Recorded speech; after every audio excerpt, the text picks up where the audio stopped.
Welcome to red TV. నేను మీ తేజ. పెళ్ళైన కొన్ని గంటల తర్వాతే ఆ పెళ్లి కొడుకుని అతి దారుణంగా హత్య చేసి చంపేసింది పెళ్లి కూతురు.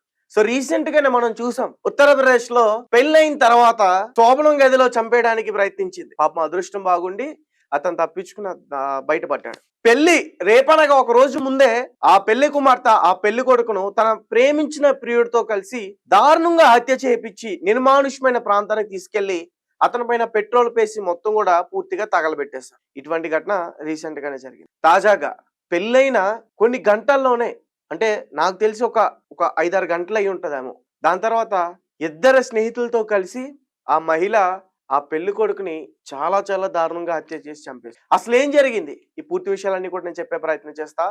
ఈ ఘటన మధ్యప్రదేశ్ లో జరిగింది. అయితే మధ్యప్రదేశ్ లోని జోబాల్పూర్ కు సంబంధించిన ఇంద్ర కుమార్ తివారీ, ఇతనికి 45 సంవత్సరాలు. అతనికి పెళ్లి కాలేదు, కానీ అతనికి మాత్రం కొంచెం ఆస్తి అంతా కూడా బాగుంది. అంటే ఎవరైనా చేసుకుంటే మాత్రం హ్యాపీగానే ఉండొచ్చు అతనితో. అయితే అతనికి పెళ్లి కావట్లా. అతను ఏం చేశాడంటే, ఈ మధ్య కాలంలో సోషల్ మీడియాలో ఏదన్నా మన దగ్గర ఏదున్నా సరే, మనం ఏం తింటున్నా సరే, మనం ఏది వండుకున్నా సరే, కూర్చున్నా తుమ్మినా ఏం చేసినా సరే స్టాటస్లు పెడతాం, రీల్స్ చేస్తాం, ఏదో ఒకటి స్నాప్లని, ఇలా సోషల్ మీడియాని యూజ్ చేసి మనకు సంబంధించినవన్నీ కూడా ఆధార్ కార్డులో కూడా అన్ని డీటెయిల్స్ ఇవ్వం, కానీ సోషల్ మీడియాలో మాత్రం దీనికి మొత్తం డీటెయిల్స్ అన్ని కూడా ఇచ్చేస్తాం. సో ఇతను కూడా ఇన్స్టాగ్రామ్ రీల్లో తనకున్న ఆస్తిని, ఆ పొలాన్ని చూపిస్తూ ఒక వీడియో తీశాడు. వీడియో తీసిన తర్వాత దాన్ని ఇన్స్టాగ్రామ్లో అప్లోడ్ చేశాడు. తర్వాత ఇంకా చాలా మంది లైక్ చేశారు. పెళ్లి అయిపోయిన వాళ్ళు, పెళ్లి కాని వాళ్ళు చాలా మంది లైక్ చేశారు, మెసేజ్ చేశారు. అయితే ఒక మహిళ ఇతని ట్రాప్ చేసింది, పేరు మార్చుకుంది. అయితే ఆ మహిళ అసలు పేరు సహిబా బానో, పేరు మార్చుకుంది ఖుషీ తివారీగా.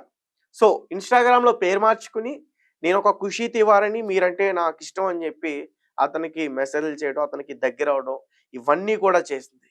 వారి అది కాస్త కొంచెం చాలా ఒక రిలేషన్ లాగా ఏర్పడింది. అతనితో అంత మాయ మాటలు చెప్పింది. ఇంకా పెళ్లి చేసేసుకుందాం అని చెప్పేసి నిర్ణయం తీసుకున్నారు.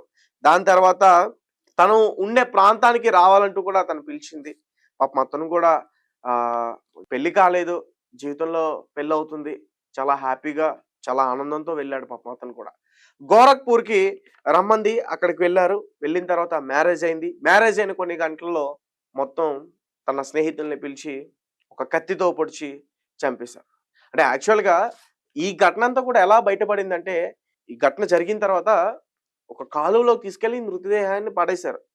అదేంటంటే ఆ మృతదేహం పైకి తేలిన తర్వాత ఒక మహిళ చూసి పోలీసులకు ఇన్ఫర్మేషన్ ఇచ్చింది. ఇన్ఫర్మేషన్ ఇచ్చిన తర్వాత పోలీసులు దాని గురించి మొత్తం కూడా ఆరా తీసే ప్రయత్నం చేశారు. అయితే ఇంతకు ముందు అదృశ్యమైన కేసుని కూడా బయట తీసి మొత్తం కూడా ఈ కేసుని దర్యాప్తు పూర్తి స్థాయిలో చేశారు. దాని తర్వాత ఈ విషయాలన్నీ కూడా బయటపడ్డాయి. అంటే ఒక మనిషి కనిపించట్లేదంటే ఖచ్చితంగా ఒక స్థానిక పోలీస్ స్టేషన్లో కానీ ఎక్కడైనా సరే ఒక మిస్సింగ్ కేసు అనేది నమోదవుతుంది. సో దాంతో ఇది మ్యాచ్ అవడంతో ఆ వ్యక్తి ఎవరైతే ఇంద్ర కుమార్ తివారీ తప్పిపోయాడని చెప్పేసి అంటున్నారో ఆ వ్యక్తి యొక్క మృతదేహం కింద పోలీసులు గుర్తించారు. అయితే అతని ఫోన్ డేటా కానీ అతనికి సంబంధించిన డీటెయిల్స్ అన్ని కూడా కలెక్ట్ చేసుకున్నప్పుడు ఈ విషయం మొత్తం కూడా బయటపడింది. అయితే ఇన్స్టాగ్రామ్ లో పరిచయమైన అమ్మాయి కోసం పెళ్లి చేసుకోవడం కోసం అతను దూర ప్రాంతం నుంచి వచ్చి పెళ్లి చేసుకున్న తర్వాత హత్య చేయబడ్డాడని పోలీసులకు అర్థమైంది. ఆ అమ్మాయిని కూడా అరెస్ట్ చేశారు. తన పేరు సాహిబా బానో, పేరు మార్చుకుంది ఖుషీ తివారీగా. అతనితో పాటు ఒక ముగ్గురిని కూడా హత్య చేసింది. సో పెళ్ళైన కొన్ని గంటలకే హత్య చేయడం వల్ల ఈ ప్రజెంట్ ఈ వార్త చాలా భారతదేశ వ్యాప్తంగా చాలా సెన్సేషనల్ అయిపోయింది. ఎందుకంటే ఇంతకు ముందు మనం ఇటువంటి ఘటనలు చాలా చూసాం. కళ్ళల్లో కారం కొట్టి చంపేస్తున్నారు, డ్రమ్ములో సిమెంట్తో మొత్తం కూడా సిమెంట్ చేసేసి ఇంకా ఆ బాడీ బయటికి కనిపించకుండా చంపేస్తున్నారు. చంపేసి ముక్కలు ముక్కలుగా నరికేసి ఒక చెరువులోకి తీసుకెళ్లి పడేస్తున్నారు. హనీమూన్ అని చెప్పి దూర ప్రాంతానికి తీసుకెళ్లి ఆ లోయలో తోసేసి కాలు జారి లోయలో పడిపోయాడని చెప్పేస్తున్నారు. కారులో సరదాగా బయటికి వెళ్దామని తీసుకెళ్లి ముందుగానే ప్లాన్ ప్రకారం ఒక డ్రైవర్ని హత్య చేయడానికి ఒక డ్రైవర్ గా పెట్టి మార్గ మధ్యలో అతన్ని సడన్ గా అతని పైన అటాక్ చేసి కత్తులతో ఛాతిలోనే పొట్టలోనే పొడి చేసి చంపేస్తున్నారు. గద్వాల్లో జరిగిన సంఘటన ఇదే కదా తేజేశ్వర్. చాలా చాలా చాలా క్రూయల్ గా ఆలోచిస్తున్నారు ఈ మధ్య చాలా మంది మహిళలు. నిజానికి అరేంజ్ మ్యారేజ్ చేసుకోవాలంటేనే చాలా చాలా భయం అనిపిస్తుంది. మీకేమనిపిస్తుంది? మీరు ఎలా పెళ్లి చేసుకుంటారు? ఆ రోజులు పోయాయి ఇంకా. ఖచ్చితంగా మన పెద్దవాళ్ళు లేదంటే వాళ్ళ పెద్దవాళ్ళు వెళ్లి కలిసి మాట్లాడుకుని, ఆ పెళ్లి చూపులు జరిగిన తర్వాత పెళ్లి చేసుకునే రోజులు పోయాయి. ఇప్పుడంతా కూడా ఇన్వెస్టిగేషన్. నువ్వేంటి? నువ్వేం జేస్తావు? నీ ఆస్తి ఎంత? నీకు సిగరెట్ ఉందా? నీకు స్మోకింగ్ అలవాటు ఉందా? అమ్మాయితో నువ్వు పబ్‌కెళ్తావా? నువ్వు ఎటువంటి డ్రెస్సులేసుకుంటావు? ఇవన్నీ కూడా ఖచ్చితంగా ఎంక్వైరీ చేయాలి. ఒక పోలీస్ ఏదైనా క్రైమ్ జరిగితే ఎలా విచారణ చేస్తారో, ఇప్పుడు పెళ్లి చేసుకోవాలనుకుంటే పెళ్లి కొడుకు వారి తరపు, అలాగే పెళ్లి కూతురు వారి తరపు ఖచ్చితంగా ఒక ఎంక్వైరీ అనేది చెయ్యాలి. ఎంక్వైరీ చేయకపోతే ఆళ్ళు పెళ్లిళ్లు చేసుకోరింక. అలాంటి పరిస్థితి ఖచ్చితంగా వచ్చేసింది. లేదా మనం ఎటువంటి ఎంక్వైరీలు చేయకుండా పెళ్లి చేసామా? ఖచ్చితంగా కాలు జారుతున్నట్టే. అండ్ మరీ ముఖ్యంగా నేను మహిళలకి చెప్తున్నానండి.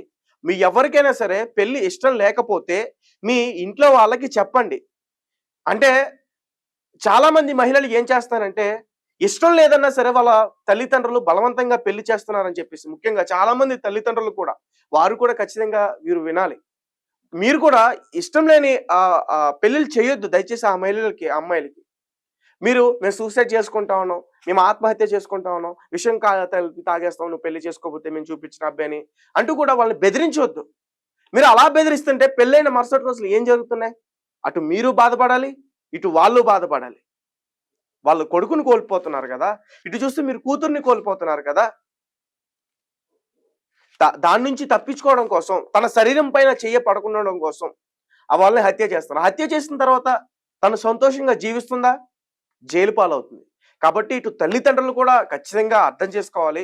మీ కూతురిని ఎవరినైతే ఇష్టపడుతుందో వారికిచ్చి పెళ్లి చేయండి. దాని తర్వాత వాళ్ళ కర్మ. వాళ్ళు బాగుంటే వాళ్ళ జీవితాలు బాగుంటాయి. లేదంటే లేదు.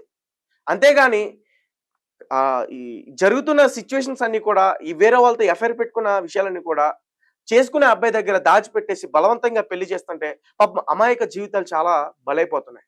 ఖచ్చితంగా ఈ తల్లిదండ్రులు గుర్తుపెట్టుకోవాలి. అలాగే మరీ ముఖ్యంగా మహిళలు కూడా మీకు ఇష్టం లేకపోతే దయచేసి చెప్పేసేయండి. మాకు ఇష్టం లేని పెళ్లి చేస్తున్నారని ఆ పెళ్లి కొడుకుతో చెప్పేసేయండి. లేదంటే మాత్రం తల ఊపేసి పెళ్లి చేసుకున్న తర్వాత హత్యలు చేయమాకండి.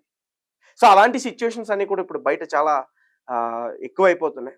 అండ్ రోజుకొక న్యూస్ ఖచ్చితంగా మనం చూస్తా ఉన్నాం. ఇష్టం లేని పెళ్లి చేసుకుంటారు.